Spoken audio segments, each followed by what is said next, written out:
Good afternoon. Welcome to the Tip of the Mitt Watershed Council's fourth Icebreaker Speaker Series. Today, we're going to be focusing on shoreline restoration. My name is Katie Wolf, and I'm the Executive Director of the Watershed Council, and will be facilitating today's speaker series.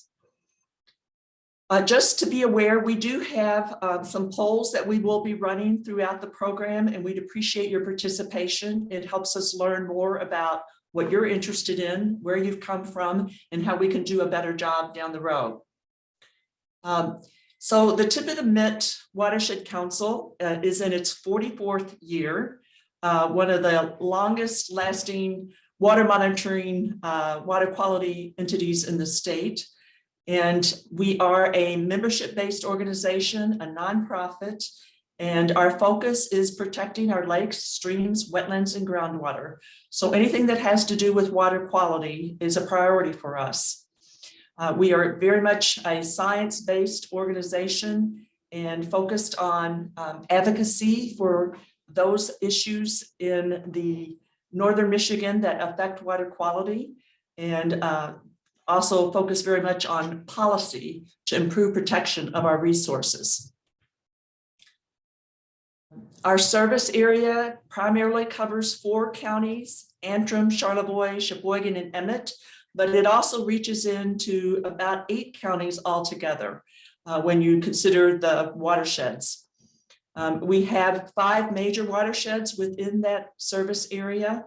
And as you can see, we cover over 2,500 miles of rivers and streams. Before we get started, I want to cover just a few housekeeping items. All participants will be muted throughout the webinar to avoid background noises and disruption. If you have questions, and we encourage that, please use the Q&A function. And then we will do our very best to answer those questions at the end. If there are questions we don't have time to get to, we will follow up with you with answers individually. So please know this webinar is being recorded, and following the presentation by tomorrow, it will be posted. You can go and watch it again if you like, or if you'd like to share it with others, it will be posted on our website and also on YouTube. Right now, I'd like to introduce our speaker, our Tip of the Mitt's very own Noah Jansen. He's the restoration coordinator and a lot of other things with Tip of the Mitt. He will be focusing on bioengineering for healthier shorelines today. Noah has worked as a lead research technician of forest ecology research in 5 fire-dependent longleaf pine forests, at the J.W. Jones Ecological Research Center in Georgia before he moved to northern Michigan. Prior to joining Tip of the Mitt just about a year ago, I think almost to the date, he served as the conservationist for the Little Traverse Bay Bands of Ottawa Indians Natural Resources Department for nearly 8 years. He led land management efforts there and spearheaded a project planting over 5,000 trees and shrubs to help the tribe's forest be better adapted to climate change. He was raised in Grand Rapids, has 2 boys and a wife here in northern Michigan, and he has a keen interest in the natural world, which led him to study environmental science at Calvin College. He later completed a master's degree in forest ecology at the University of Florida. Here at the Tip of the Mitt, he manages our shoreline restoration, greenbelt, and stormwater management efforts. He promotes green stormwater infrastructure and rain gardens, designs nature-based shoreline protection, enhances stream habitat through improvements to road stream crossings and dam removals, and provides support on managing aquatic invasive species. And we probably could add a few more to that list. Today, he will be discussing bioengineering, or biotechnical erosion control, which brings together biological, ecological, and engineering concepts to produce a living, functioning system to prevent or repair erosion along lake shores and stream banks. The Watershed Council promotes the use of bioengineering methods on inland lakes and streams to curb erosion and prevent property loss, protect water quality, and enhance riparian habitat. NOAA will discuss these basic principles and design techniques for bioengineering projects. Thank you, NOAA, for all the work you put into this presentation today, and I'll turn this icebreaker over to you. Okay, thank you, Katie. Just gonna share my screen here.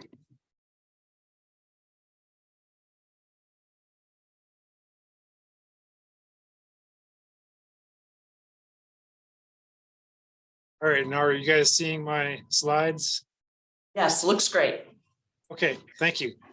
And thank you for that introduction. So I just wanted to start today with a little bit of history. The Watershed Council has been working on shorelines and promoting natural shorelines since the 1990s, when Doug Fuller, a former employee here, created this, our first edition of our shoreline erosion guidebook for property owners. And we also used to have a seasonal crew that would actually design and install shoreline projects like the ones I'm going to talk about today. We don't do the installation work anymore, but we still do some of the design work as a contract service.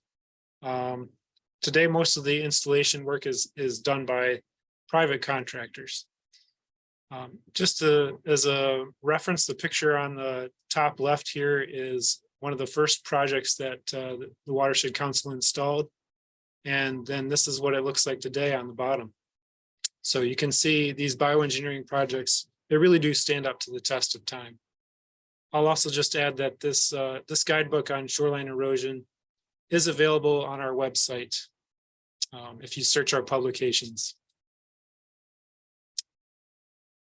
Okay, so the first thing that a lot of people think of when they think about protection from shoreline erosion is seawalls, or sometimes large boulders on the shoreline. And those do work to protect the shoreline from erosion, or they can work, and they have been used for thousands of years even.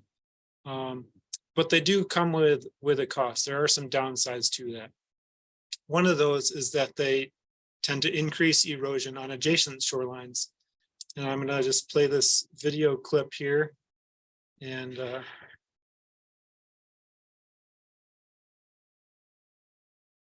basically the waves are coming in, they're hitting the seawall, and then they're glancing off or being deflected to the side.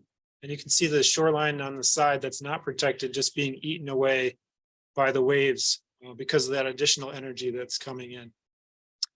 They can do a similar thing by reflecting the wave energy downward towards the lake bottom. This causes scouring of the lake bottom and results in a lot of suspended sediments, which create increased turbidity or cloudiness in the water. And this can harm fish and habitat for fish and other aquatic life. Seawalls also are generally just poor habitat for wildlife. They are hard for a lot of our smaller animals to get in and out of the water. You think about turtles, for example, or frogs, and other small animals that kind of spend part of their time in and part of the time out of the water.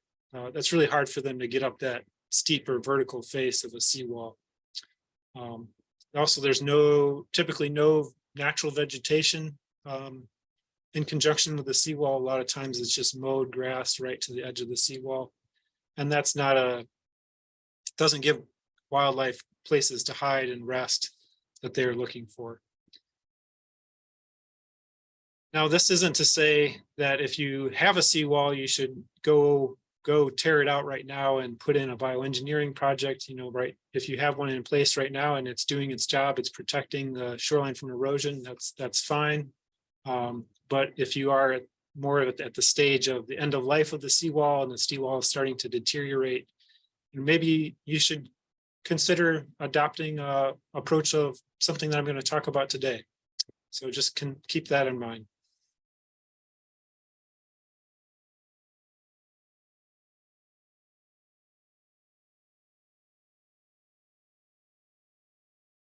Okay, so if seawalls are not the right approach, then what is the right approach? Bioengineering is the approach we recommend at the Watershed Council.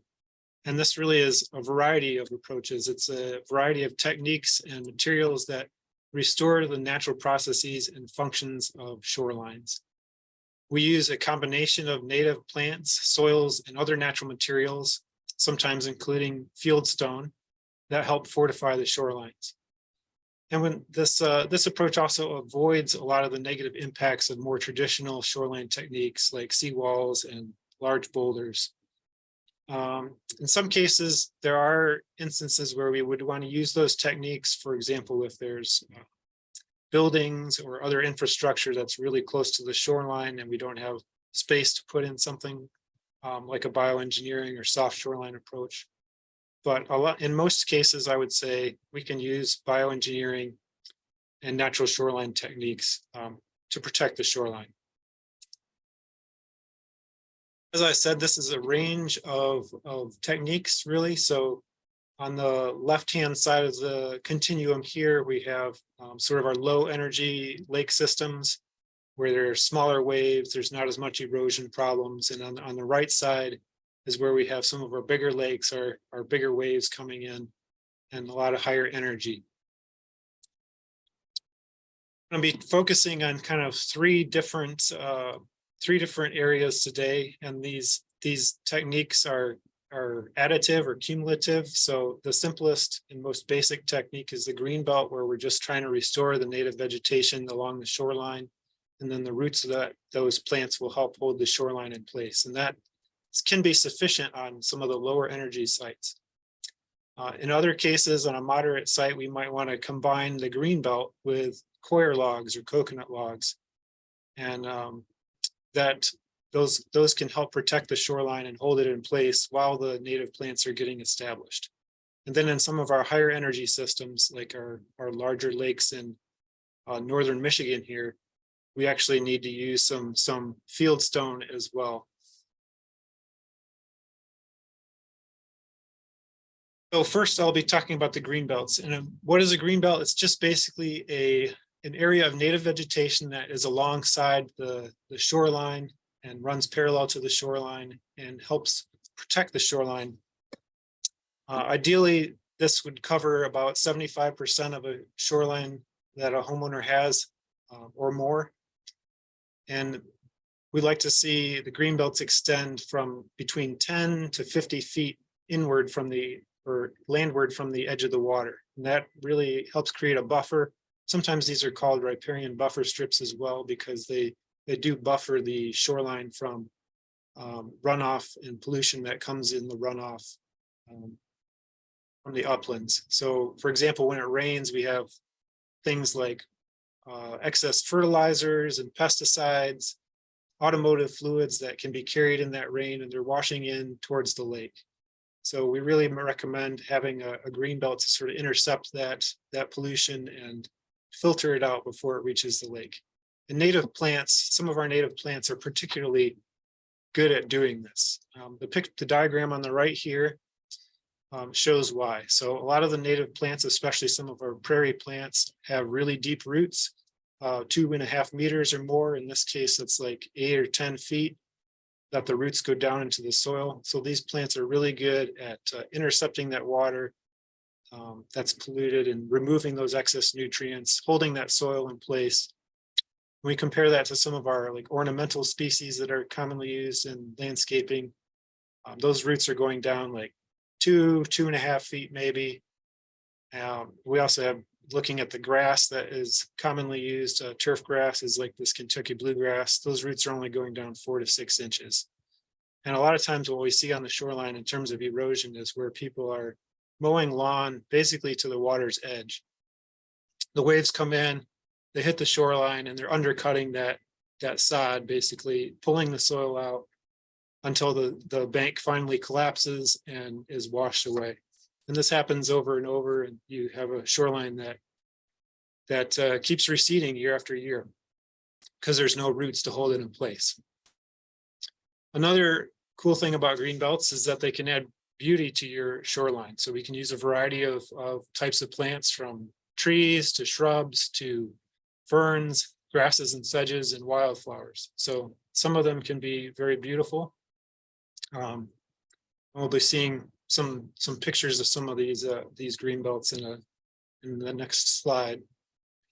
Another feature of green belts is that they can help you reduce problems with geese if you have geese in your yard leaving their droppings everywhere.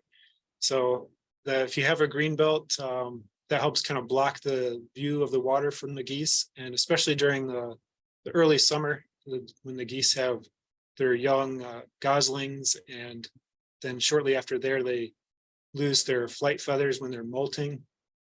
And that's a time when they're really vulnerable because they can't escape by flying away. So they really like to have long, clear lines of sight. They like to have easy access to the water so they can escape from predators. And a greenbelt often has vegetation that's just high enough and dense enough that kind of discourages geese from hanging out in your yard. They'd rather go to the neighbors where there's grass that's mowed right to the edge of the water, and they can see predators coming or dogs and escape very easily. Here's just a few pictures of green belts to kind of show you what we're talking about. On the top right here, we have kind of this no mow zone approach where the landowner has just stopped mowing in this area, and that's allowed a lot of native plants to come and reestablish themselves in that space, and that is really helping protect the shoreline. So that's a pretty easy do-it-yourself approach. Very inexpensive, basically costs you nothing. You might even save a little money because you're not mowing as much area. On the bottom left here, we see a more designed approach. This is a more landscaped approach where we actually planted the site with native plants still, but some of the species are cultivars or species or varieties that have been selected for their ornamental characteristics, like this burgundy ninebark that you see here. If you're interested in learning more about green belts, you can check out our website. We also have our YouTube channel that has a lot of information about green belts and many other topics. And we're also going to have a workshop for homeowners on green belts this summer. The first one will be on June 22nd at Camp Petasiga, which is on Pickerel Lake in Emmett County. So if you're interested in that, I encourage you to just check our website later, check our social media, or call the office and find out more information as we get closer to that time. Okay, besides the no mow zone approach, there's another inexpensive way to establish a green belt or establish some native vegetation on your shoreline, and that is through the use of live stakes. Live stakes are basically a cutting from a dormant shrub that we use, and willows are really good for this. Dogwoods are really good. You can have some success with ninebarks, buttonbush, and some of the viburnums as well. But basically, you take a cutting of the stem when they're dormant. So when the leaves are off, typically during either the fall or the spring. You wouldn't want to do it during the winter when the ground is frozen, because you're going to take these cuttings and basically pound them into the ground with a mallet. And you want to pound them in about 2/3 to 3/4 of the way into the ground. A good length for them is probably 1.5 to 3 feet. They can be anywhere from 1/2 inch to 1.5 inches or so in size. And yeah, you just pound them into the ground in the springtime. What happens is they actually start to grow. So they look like dead sticks when you put them in, but in the springtime, they put on new leaves, they start growing new roots, and they grow into a new shrub. So here on the top left here, we can see what it looks like after the live stakes have been installed. I would typically pound them in a little deeper than this myself, but they worked out okay, because here on the bottom, you can see the new growth in the spring when all the live stakes are leafing out. Another picture on the right of what the live stake looks like right after it's leafing out. I also mentioned these, not all of them will leaf out, so it's good to sort of have some extras that you pound in just as backups. I often will recommend pounding in like 3 or 4 in a cluster. And then if you have, some of them that don't leaf out, you'll have some extra ones that do. Sometimes as I said, the greenbelt alone is not enough to restore the shoreline or hold things in place. And on a moderate intensity shoreline where the waves are kind of moderate, we would use oftentimes a coir log to help protect and restore the shoreline. Sometimes these are called biologs or coconut logs, but what it basically is just a cylinder of coconut husk fibers, which are bound together with netting, and it helps protect the shoreline while the plants are getting established. Ultimately, this is a temporary measure. These do biodegrade over a period of, say, 6 to 10 years. And that just gives enough time for the plants in the greenbelt to get established. As the coir logs decompose, the roots of the plants will grow into them, and they'll be holding them apart or holding them together as they're breaking down. And they'll also be holding the soil together behind the coir log.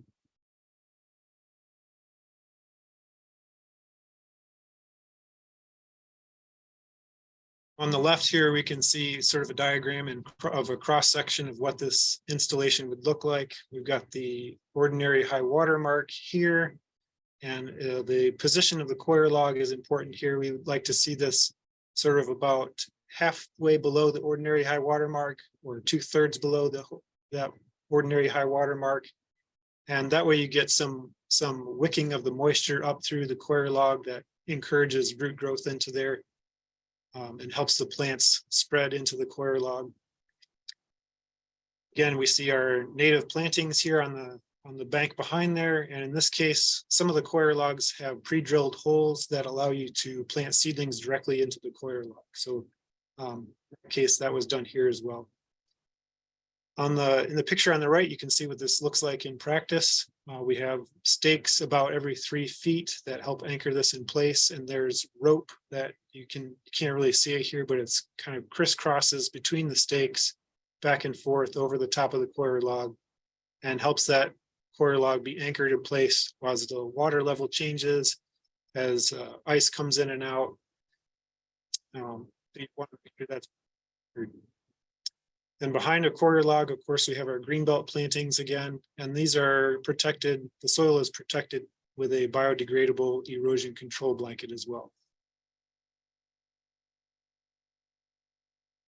On our higher energy lakes, like some of the big lakes in the northern lower peninsula here, sometimes coir logs alone are not enough to protect the shoreline. So we actually used a fieldstone revetment or fieldstone ramp, basically, in conjunction with the coir logs and our native plants to help protect the shoreline as well. Some of the key components of this design are, one is the slope is very important. And we usually recommend what we call a 4-to-1 slope, which means that for every 4 feet that the stone extends horizontally, it's dropping down 1 foot, or flatter. Flatter would be good as well. You can make it work sometimes with a 1-on-3 slope, which is kind of, I think, the minimum that is recommended by Eagle, by the state. But 1-on-4 or flatter is better. And that just helps with the ice and with the waves coming in. Another key feature here is the toe stone. The toe stones are going to be the largest stones typically in our fieldstone revetment. And they help anchor all the stones above them. They help create the initial slope here. We try to get a stone that has kind of a flat face or an angled face that create that initial angle of that ramp. And you'll also notice that they're mostly buried in the sediment. So that helps prevent undercutting by the waves so that we don't have that toe stone be moved out of place. Rock size and composition are also important. Typically, we're using fieldstone, which is rounded, as opposed to like angular quarry stone or flat plate-like stones. Find that a variety of stone sizes help the stones to interlock so that the bigger stones have spaces between them, and those are filled with smaller stones. We'll be talking more about stone size in a little bit. So we'll talk about how to determine that. Again, we see the coir log here situated. It's about 2/3 of the way, 2/3 of it is below that ordinary high water mark. And we have also a filter layer, was what we call it, that is kind of creating the foundation here for the whole structure. The filter layer is a layer of like 3 to 6 inches of, we usually use a mix of drain stone and pea gravel. And that just underlies the coir log, it underlies the field stone and provides a stable foundation.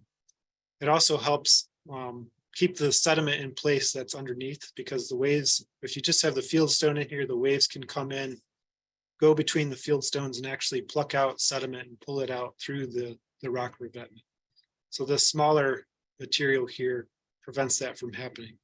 It also keeps the heavier field stones from settling into the soft lake bottom. And of course, we have our native plants that are always used as well with the bioengineering. Installation is another key component here, the installation technique. You can't just drive your front end loader up to the edge of the water and drop in a bunch of rock. In this case, we have the contractors here are hand placing some of the stones. And this is, again, to fill those voids between the bigger stones. You want to put the smaller rocks into those voids. And that just helps lock everything in place and make a more stable, more resilient structure. In terms of just determining your stone size, that's going to be based on the size of waves that you expect to see at the site. In most cases, we can use a combination of wind speed and fetch to estimate what the expected wave size is. In northern Michigan, typically we're seeing sustained winds that are around 35 miles per hour. So that's kind of what we use as our typical wind speed here. And then the fetch is the distance of the open water that the wind can move across the lake as it's building waves. So if you think about a small lake as a small fetch, there's not a lot of space for the wind to build up speed and really pick up the water to build those waves. On a bigger lake, you get obviously much bigger waves because the wind has a lot more space to move and build up those waves. Once we know our significant wave height, we can use that in conjunction with this table to determine the size of rocks that we would need. So if we had, for example, a wave height of 2 feet, that would mean that our median rock size or our average rock size would be about 9 inches in diameter. As I said, we use a range of rock sizes, so we wouldn't want them all to be 9 inches. We also want smaller and bigger rocks.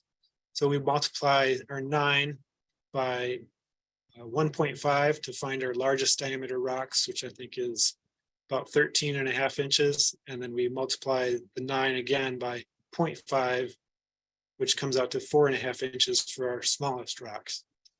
The distribution of the sizes is important too. So we want about half of the rocks to be around that median or average size of 9 inches in this case.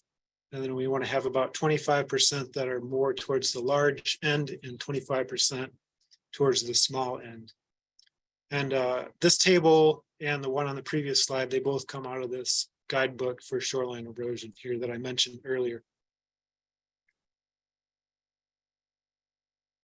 So the fieldstone, again, this is important because the fieldstone has smooth rather than angular faces, and the fieldstones can kind of roll and act as ball bearings. This is important, especially when the ice comes in, because what we want to see is the ice come in and kind of roll or ride up this ramp instead of meeting a vertical or near vertical stone face that it can push against. So ice is very strong in compression, but it's weak in tension. So compression, when it meets a vertical face, it tends to act like a bulldozer, and it's very strong when it does that. But when it comes up and hits the shore and kind of ramps up like this, and it can crack off and break up, and that's going to be much better situation for the shoreline. Again, here we see this nice gentle slope. That's also helping the ice to ride up this ramp instead of pushing into it and displacing it Another feature that we're seeing here is accumulation of organic matter. So you're getting a lot of debris that's washing in from the lake, and that's a good thing. We don't want to remove that. That's helping build the soil and fill those interstitial spaces. Eventually, that'll be good habitat for plants to grow out into this rock revetment and help solidify it even further.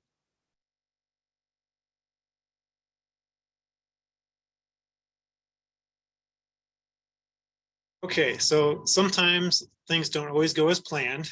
And this is a project that the Watershed Council did a number of years ago on Douglas Lake in Sheboygan County.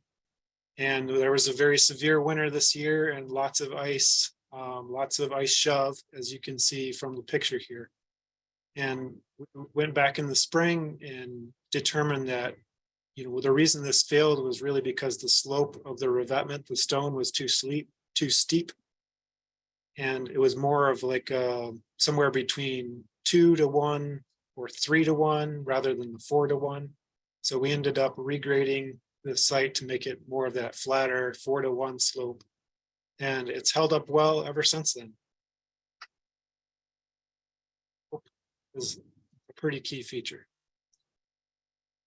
I'd also be remiss if I didn't talk about permits a little bit. So most of these bioengineering projects require a permit. If you're doing something beyond just creating a green belt on the upland part of your property above the ordinary high water mark, you're going to need some permits. Typically, we need at least 2 different permits. One is from Department of the Environment, Great Lakes and Energy, or EGLE, and also the U.S. Army Corps of Engineers. It's a joint permit, so they issue together this land-water interface permit. And that is for any removal or addition of material below the ordinary high water mark. Many bioengineering projects fortunately qualify for their minor permit category as opposed to the general permit category. And this saves the landowner time and money because there's a lower fee for the permit application.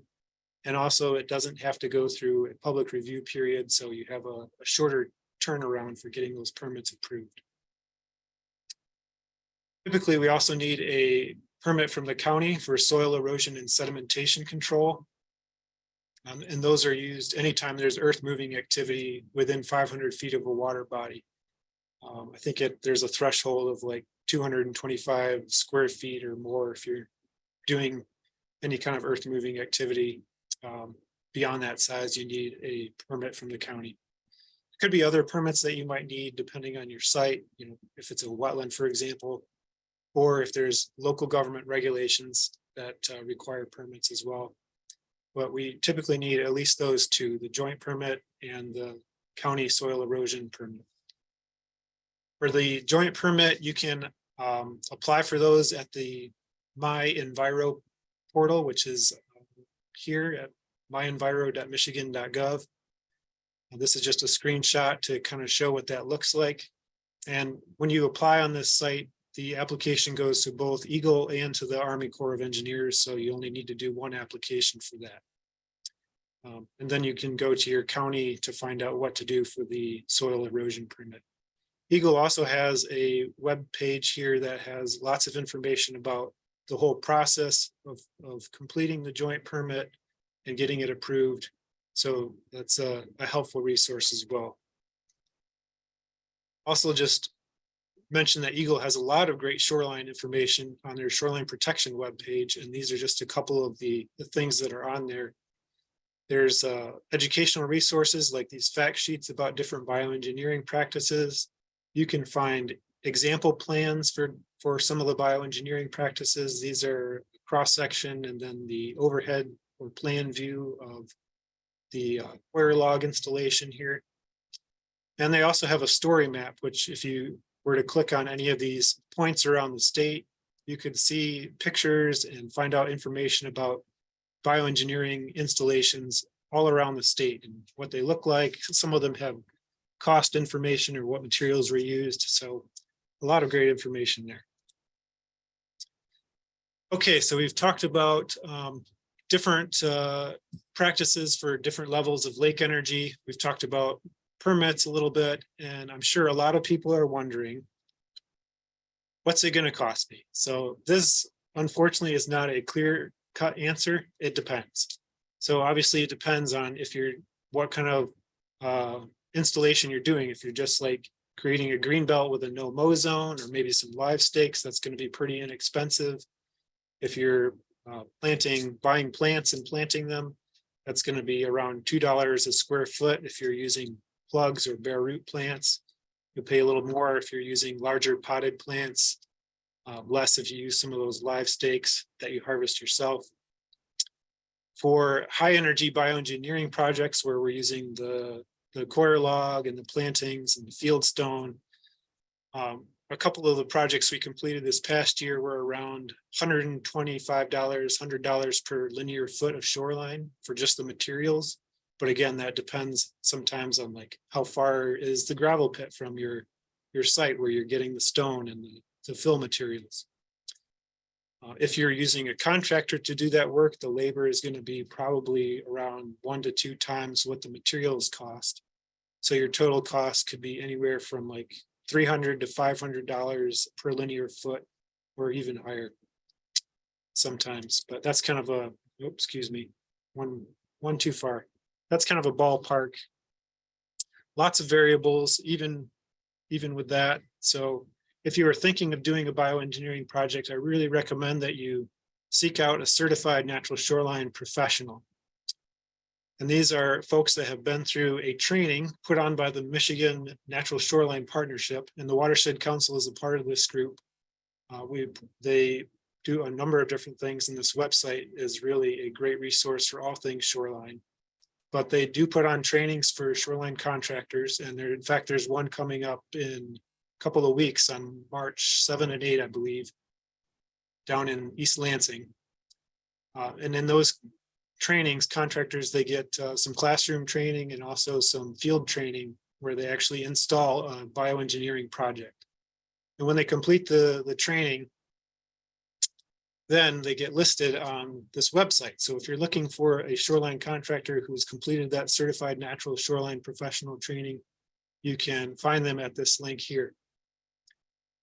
I would just put in a caveat that some of the people that go through the course, they don't always implement the bioengineering practices that they were trained in. So, sort of buyer beware on that. Make sure that what they're offering is what you want.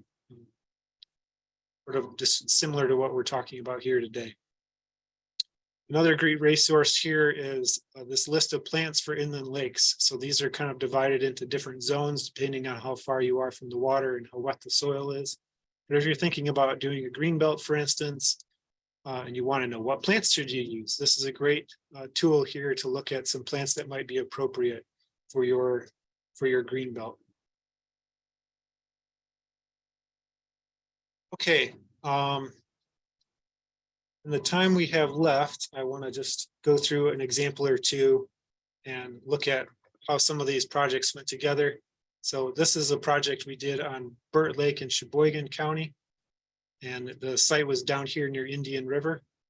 And as you can see, the fetch, the distance across here was 6.6 miles. So we kind of picked the widest spot that you can reach in a straight line here. And that was 6.6 miles.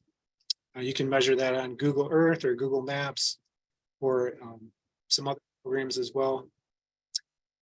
Given that fetch, we had a significant wave height of 2.64 feet. The average rock diameter then was about 11 inches. The smallest was about 5.5, and the largest was about 16.5. So this is kind of on the large end of what we use for inland lakes in this area. 16 to 18 inches is kind of as large as we go typically. And but this is a really big lake and it's a high energy site. And so it warranted that size of stone. This is what the site looked like before the installation was done. You can see the bank is really eroding here. The shoreline is eroding. Lots of exposed roots, not a lot of native vegetation holding the soil in place there. So during the installation, we worked really hard to work the coir log and position it around the plant roots as much as possible, the tree roots as much as possible to protect the tree and also allow the tree to protect the soil. Here we are a little further on in the installation. We got the coir log staked in place. We got the backfill in behind here that replaced the eroded soil. And in the foreground here, we can see the drain stone and pea stone mix that it's forming that filter layer, that base of the field stone. In the background here, there's the field stone that's started to be put into place. This is the project right after installation. The field stone is all in. It's kind of been top dressed with the remaining gravel and drain stone. So that's filling in the interstitial spaces or the voids between the rocks. We've got some mulch here that's protecting the soil as the plants grow. And I'm gonna just move past this one, I think, for the sake of time, but well, another one we did was on Pickerel Lake in Emmett County. And this is again where we're holding that shoreline Greenbelt workshop for homeowners this summer in June. In this case, the shoreline was mowed to the water's edge, and that's again a common thing that we see where there's erosion problems. And bank undercut and then slumping and failing and being washed away. Restored about 80 linear feet of shoreline here at this site, and this was done as a training for the contractors. As you can see here, these are some of the contractors that participated in that and learned the bioengineering techniques. We used the coir logs and the field stone and the native plants again here for the full high energy revetment. Here is the Greenbelt area shortly after planting. Again, you can see we have an erosion control blanket here made of biodegradable materials that's helping protect the soil while the plants get established.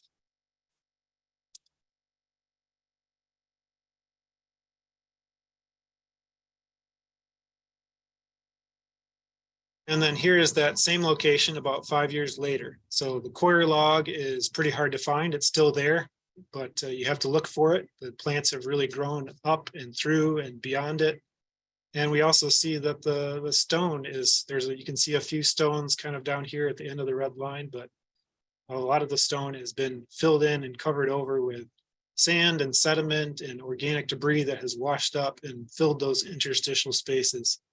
And when you have that happening, you get the plants that are moving lakeward as well. So a lot of the plants that we see in here, some of them were planted, but we also had a lot of species that volunteered and came in on their own, which was really great to see. We ended up with we have like 3 or 4 feet of land that had been lost to erosion has been rebuilt. Also want to just give a brief nod to another technique that we sometimes use. There's a whole variety of techniques, but this is another one that is sometimes used, especially in tight spaces or where there's steep banks. This is something we call soil lifts or encapsulated soil lifts. And basically you're creating these terraces on the shoreline that are made of soil that's been compacted and then wrapped with this biodegradable erosion control blanket. You stake that in place so it's stable while the plants are getting established. And you can see they put plants actually between the layers here. So those will grow, and then as well, they plant on top of the flat faces of these soil lifts. Down towards the water line, generally we don't do a soil lift, but we have a base of gravel and sometimes cobble, bigger stones, that provides the solid foundation there. And in this case, they also put some field stone in the front to protect the toe or the base of this installation. A couple years later, the native plants are growing in and looking very beautiful, as you can see here. And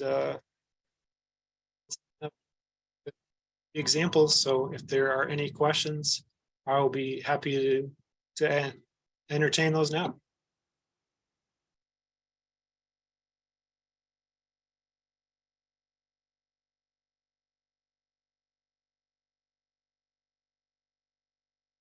Noah? Yeah. Great presentation. So we do have quite a few questions. And so I'll just work through those with you. The first question is, what suggestions do you have for part-time lakefront residents who want to establish a green belt at their shoreline. And in parentheses, they note high energy east shore of Black Lake, but cannot be on site to steward the new plantings through the establishment period. So, you know, there's a couple different options there. I don't know if like a timed sprinkler system would be an option, and generally, you know, maybe like watering once a week is probably going to be plenty.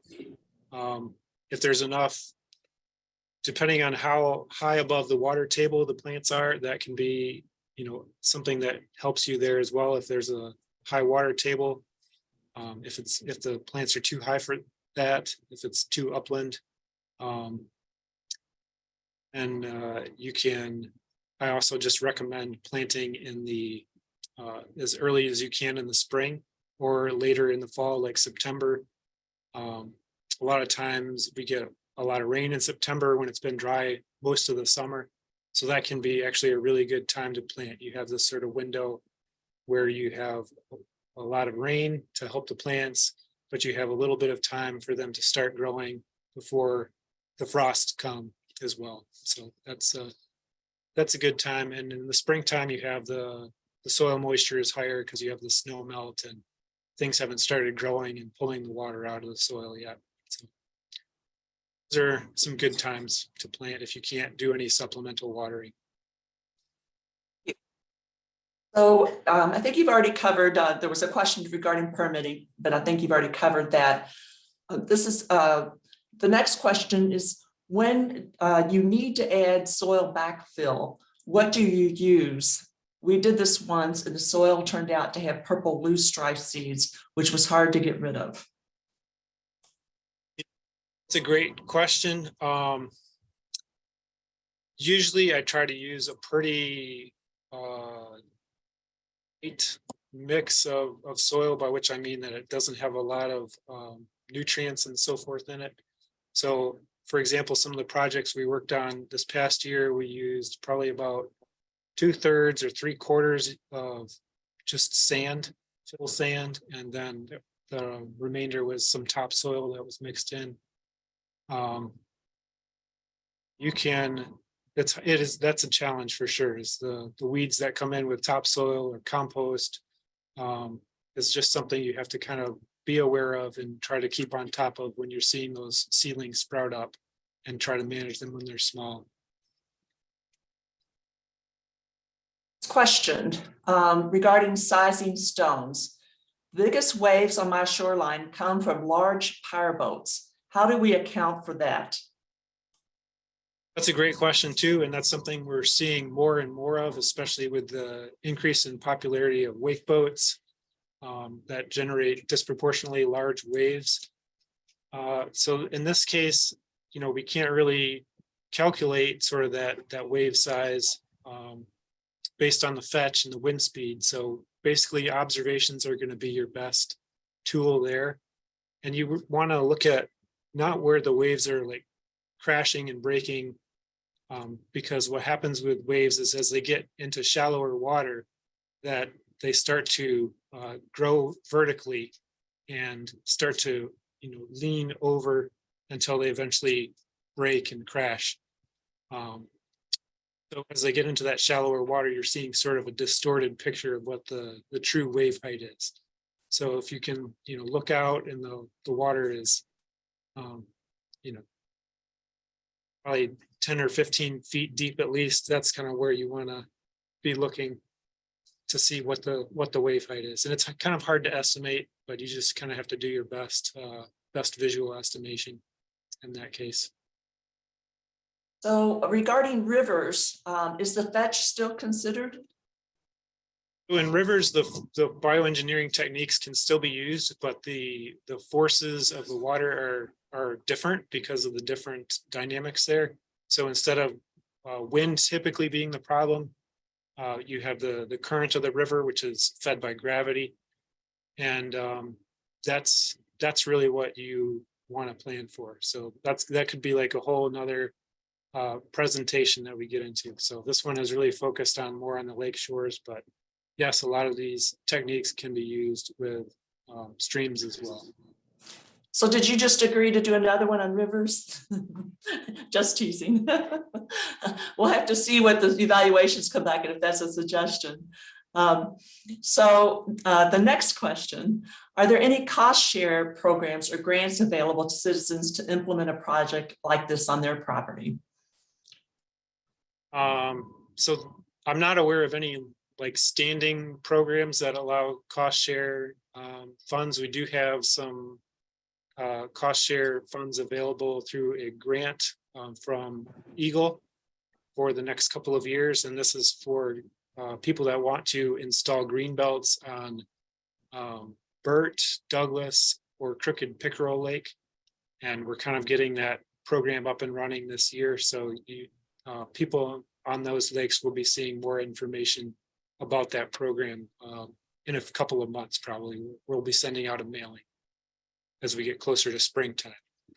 Okay. But in general, we don't have like standing programs that offer cost share funding for this kind of work. So are there any emergent or aquatic plants that can be planted in the water to protect the shoreline? Yeah, it's a great question too. A lot of the native aquatic vegetation can be used. Bulrushes, for example, lily pads. Bulrushes can kind of help break up the wave energy as it's coming in between their stems. Irises will grow kind of down into the water as well, like blue flag iris. If you have like a bed of submerged aquatic vegetation too, that helps hold the sediment in place as well. So a lot of people, hate weeds and are trying to get rid of them, but they're actually those aquatic plants are holding the soil in place and performing a useful service there, in addition to providing habitat for fish and other small aquatic animals. So those are some of the ones that come right to mind. Rushes of any kind. Just really focus on native species again. You don't want to plant something that's going to become an invasive and become a problem. So there again, there's on that Michigan Shoreline Partnership, there's lists of plants that are used for planting in the water, like you're talking about. Lots of questions still. There's a question about the Greenbelt Workshop on Pickerel Lake, and I'm going to ask our staff. Cala Beers is working behind the scenes to post it in the chat session if she hasn't already. She's really quick at doing that. So if you have property with a pre-existing seawall common on rivers and canals in the inland waterways, what can you do to help the wildlife around the seawall? Sometimes I tie logs to the wall for turtles to rest, but ultimately I have to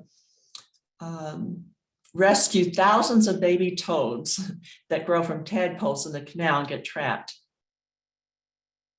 Yeah, so some of that idea of putting a log on the wall, I think that's a great idea. And that's something that is a bioengineering practice that we use in some situations.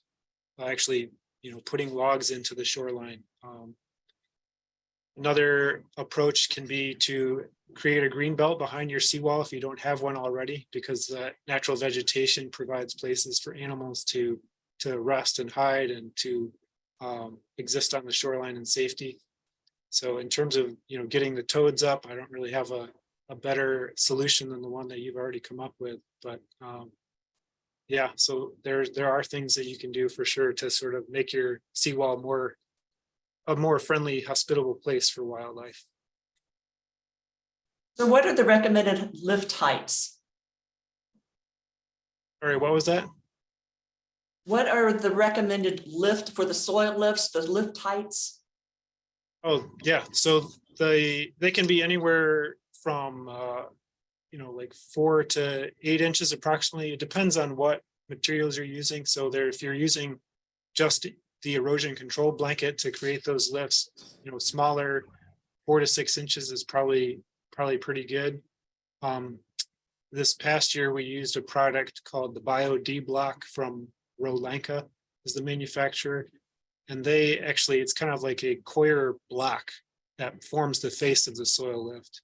And then it has the attached erosion control blanket on the top and bottom. And when you have that block there, it really creates the stable structure and allows you to go. They come in like 12 to 16-inch heights for those blocks. So you can create a little bit of a taller lift with that.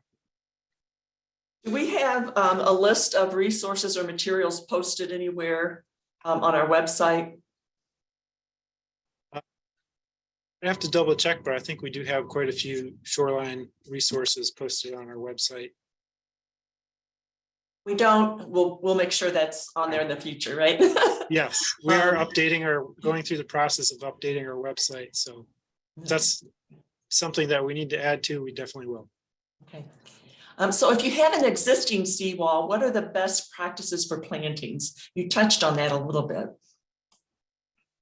Right, so in this case, I think putting a green belt in behind the seawall is probably the best option right now, unless it needs to be replaced. If it's starting to deteriorate, then you might want to go ahead and take it out and replace it with some kind of bioengineering like we talked about today. But if it's still in good shape, that's a big cost for the homeowner, and it's really not terrible, a problem in terms of soil erosion. So my recommendation is generally to leave those in place and just create the green belt behind there, which will help filter the water as it runs off towards the lake. It will help create that habitat for the wildlife. Yeah, that's what I would recommend, I think. So do you need a permit to do work behind an existing steel seawall, like fill in voids and alter the slope? Generally, if you're working above the ordinary high water mark, then you would not need the permit from Eagle, I believe. So you should be good there. You will potentially need a soil erosion permit from the county still, depending on how big of an area of soil you're disturbing. And like doing the plantings for the green belt, that's not something that would require a permit. So there was a silt fencing in the water in one of the photos. Is that a typical permit requirement for these types of projects? Yeah, so they often do require some kind of means of containing the sediment that you're stirring up when you're putting in the stones. Basically you're creating like a trench or holes to put in the toe stones, for example, and that stirs up the lake bottom. And basically we don't want that sediment to float away or wash away. We want it to be contained in the area where we're working. So that is a best practice and something that is typically required with the permits. Another tool is called I'm forgetting the name now, but I think it's a turbidity curtain. And that kind of is like a silt fence that has a float at the top, so it can kind of move up and down with the waves and in the water as it rises and falls. So how do these systems hold up when lake equipment such as docks and hoist are wheeled in and out through seasons? Yeah, so that's a great question as well. If you have like a boat hoist that's coming in and out, I would probably recommend creating a dedicated area for that to happen, so that you don't have to sort of tear up your green belt as it's going through. If you might want to put down like some planks on the stone revetment, if you have one of those, to allow and distribute the weight better as well. So that's kind of what the approach I would take. Do you have any suggestions for when you have ice prevention devices to around docks to prevent the need for seasonal dock removal? Do I have any suggestions for those? I know people use bubblers around permanent docks a lot. Generally, if you have a seasonal dock, you are required to remove it seasonally. So that's permanent docks also require a permit from Eagle. So if you are leaving it in all the time, you would have to get a permit for that. Bubblers can certainly be used to help prevent the ice from building up around the dock. You still can have, when the ice breaks up in the spring, you can have ice shove that can push things in. So I wouldn't really recommend leaving a seasonal dock in the water all winter. And I know a lot of people get very upset when people have bubblers because it limits their activity on the waters if they like to go out ice fishing or hockey and things like that. So you got to check with your neighbors on that one. Yes, excellent point. Yeah. Well, I think, let me see, maybe there's, it just says it's a side note. I'd recommend the CNSP course for any lakefront property owner who wants to improve their property's relationship with their lake. Are you familiar with that? Yeah, that's their certified natural shoreline professional course that's put on by the Michigan Natural Shoreline Partnership. And we did one this past October that the Watershed Council participated in. And we did have a number of people that were not shoreline contractors. They were just lakefront property owners that wanted to know more about bioengineering and how to create a good shoreline for their lake. So that is something that people can do. It is really excellent. I think it gives you the context of just how substantive the bioengineering is. I think some people think that it's a Band-Aid approach, and it's not that at all. It's much more substantive and resistant to the elements. So I think we did record that, and so we hope to have a video posted on that. But as we get more information documenting those workshops, we'll share that because it is really impressive. And so I have to tell you, we do have several requests for a presentation on riverbanks as well, but we'll follow up and discuss that offline. Thank you, Noah. You did an absolutely wonderful job, as I knew you would. And thank you to all those who participated. Please know that we have another webinar coming up on February 20th. On March 8th, an overview of tribal fisheries. We have one of the tribal staff who will be joining us for that. And so that'll be another really interesting presentation. If you have any further questions, you can always email us at info@watershedcouncil.org, and we will follow up with you. And if you aren't a member already of the Watershed Council, please consider supporting programs like this and the work we do to restore our shorelines and educate our youth by visiting our website at watershedcouncil.org/donate. And know that we're here to help you and be your advocate for water quality. Again, thank you so much for participating today, and we hope to see you on March 8th.